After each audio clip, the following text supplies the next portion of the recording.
নমস্কার, আপনারা দেখছেন দ্য ইন্ডিপেন্ডেন্ট বেঙ্গল। আমি শিবম। অবশেষে বাংলাদেশের উদ্দেশ্যে বার্তা দিলেন শেখ হাসিনা এবং বর্তমান রাজনৈতিক প্রেক্ষাপটে যে বার্তা তিনি দিলেন তা নিঃসন্দেহে নজিরবিহীন। আপনারা জানেন, বাংলাদেশ থেকে ভারতে আসার জন্য হাসিনাকে সময় দেওয়া হয়েছিল মাত্র ৪৫ মিনিট। তাকে কার্যত নির্দেশ দেওয়া হয়েছিল ৪৫ মিনিটের মধ্যে তিনি যেন বাংলাদেশ ছেড়ে যান, তাহলেই সেনাবাহিনী তাকে প্রোটেকশন দিতে পারবেন। অবশেষে বাংলাদেশ থেকে ভারতে আসেন শেখ হাসিনা, তারপরে কিছুদিনের আত্মগোপন। কিন্তু বর্তমান সময়ে যে শেখ হাসিনা ঘনিষ্ঠ সদস্যরা যে ধরনের কথাবার্তা বলছেন, তাতে আরো একবার এই জল্পনা উস্কে দিয়েছেন, তবে কি বাংলাদেশে ফিরতেই চলেছেন শেখ হাসিনা। আপনারা জানেন, বর্তমান সময়ে বাংলাদেশ সরকারের অন্তর্বর্তীকালীন যে সরকার গঠন হয়েছে তার প্রধান উপদেষ্টা হয়েছেন মোহাম্মদ ইউসুফ, এবং খুব দেরি না করলে আগামী ৩ মাসের মধ্যে বাংলাদেশে হতে চলেছে সাধারণ নির্বাচন। এই জল্পনা উস্কে দেওয়া হয়েছে যে ফের কি আওয়ামী লীগ অর্থাৎ বাংলাদেশ প্রাক্তন শেখ হাসিনার যে দল, সেই আওয়ামী লীগ নির্বাচনে প্রতিদ্বন্দ্বিতা করবে। জল্পনা কিন্তু সেরকমই। কি কারণে এত জল্পনা আমি আপনাদের এই ভিডিওতে জানাবো। আপনারা জানেন, শেখ হাসিনা ছেড়ে দেওয়ার পর তার ছেলে যে মন্তব্য করেছিলেন, তাতে আওয়ামী লীগ কার্যত ভেঙে পড়ে। তার ছেলে বলেছিলেন যে মা আর কখনো রাজনীতি করবে না, যে বাংলাদেশের জন্য এত কিছু উনি করেছেন, সেই বাংলাদেশের মানুষরাই তার বিরুদ্ধাচরণ করবেন, তা তিনি মেনে নিতে পারেননি। আমি সজীব ওয়াজেদ জয় বলছি। আপনারা জানেন, এই গত কয়েক সপ্তাহ ধরে আমাদের বাংলাদেশের যে গন্ডগোল সংকট চলছে, এই যে ছাত্রদের কোটা বিরোধী আন্দোলন, কোটার বিরুদ্ধে আমরাও ছিলাম। শুরু থেকেই আমাদের সরকার কোটা সরিয়ে দিয়েছে, আমাদের সরকার তাদের সম্পূর্ণ দাবি মেনে নিয়েছে। এটা আদালতের একটা রায় ছিল, এটা আমাদের সরকারের করা ছিল না। তাও আমরা অ্যাপিল করে দ্রুত এই কোটা তুলে দেই। তাতেও আন্দোলনকারীরা সন্তুষ্ট না। আমরা তাদেরকে আলোচনায় ডেকেছি, আমরা একটা জুডিশিয়াল কমিশন করেছি, যে সংঘর্ষে যে হত্যাকাণ্ড হয়েছে সেটার বিচারের জন্য। অনেক পুলিশ অফিসার যারা অতিরিক্ত ফোর্স ইউজ করেছে তাদেরকে আমরা সাসপেন্ড করেছি। তাতেও এই আন্দোলনকারীরা সন্তুষ্ট নয়। আমরা যতই ছাড় দেন, প্রধানমন্ত্রী নিজেই তাদেরকে ডেকেছেন যে আসেন আমরা আলোচনায় বসি, তাতেও তারা সন্তুষ্ট না। আমরা যতই ছাড় দিতে থাকি, যতই তাদের দাবি মেনে নিতে থাকি, তারা কিছুতেই সন্তুষ্ট না, তারা খালি দাবি বাড়িয়ে যাচ্ছে। এখন দাবি হচ্ছে যে সরকারের পতন। তবে সরকারের পতন হওয়ার পর কি হবে, কি হবে এটা কেউ ভেবেছে? আমরা বাংলাদেশে গণতন্ত্র রক্ষা করে রাখতে চাই।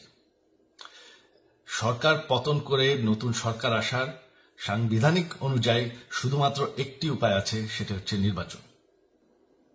আমরা আওয়ামী লীগ, আমরা আন্দোলন করেছি, আন্দোলন করে এই দেশকে স্বাধীন করেছি, আন্দোলন করে গণতন্ত্র ফিরে এনেছি, আন্দোলন করে আমরা দেশের উন্নয়ন করেছি।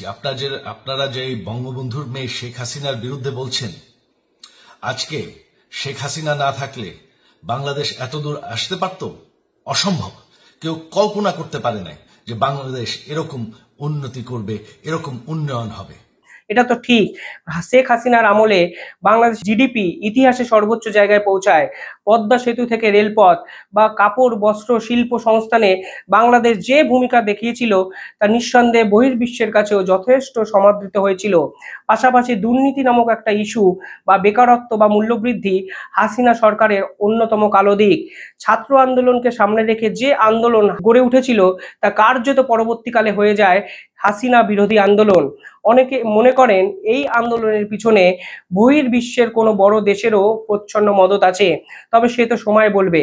তবে এখন বর্তমানে যে অন্তর্বর্তীকালীন সরকার গঠিত হয়েছে তার দায়িত্বে আছেন মোহাম্মদ ইউসুফ। দায়িত্ব নেওয়ার পর তিনি যে কথাগুলো বলেছেন তা সকলকে চমকেও দিয়েছে। তবে এই প্রতিবেদনে আমি বলবো কেন আরো একবার বাংলাদেশে ফিরতে চলেছেন হাসিনা। ইতিমধ্যেই তার ছেলে যে কথাগুলি বলেছিলেন, অর্থাৎ হাসিনা দেশ ত্যাগের পর যে কথাগুলো বলেছিলেন তার থেকে সম্পূর্ণ 180 ডিগ্রি ঘুরে গেছেন। তিনি বর্তমানে যে কথাগুলো বলেছেন তাতে সম্ভাবনা জোরদার হচ্ছে যে শেখ হাসিনা হয়তো পরবর্তীকালে নির্বাচনে প্রতিদ্বন্দ্বিতাও করতে পারেন। শুধু শেখ হাসিনা নয়, হাসিনার অত্যন্ত ঘনিষ্ঠ এক ব্যক্তি সরাসরি ভিডিও করে জানান দিয়েছেন তার সঙ্গে হাসিনার কথা হয়েছে এবং তাকে হাসিনা কার্যত নির্দেশ দিয়েছেন সংঘবদ্ধ হওয়ার। জাতির জনক বঙ্গবন্ধু কন্যা অত্যন্ত স্পষ্ট অক্ষরে বলেছেন যে কতিপয় সেনা অফিসার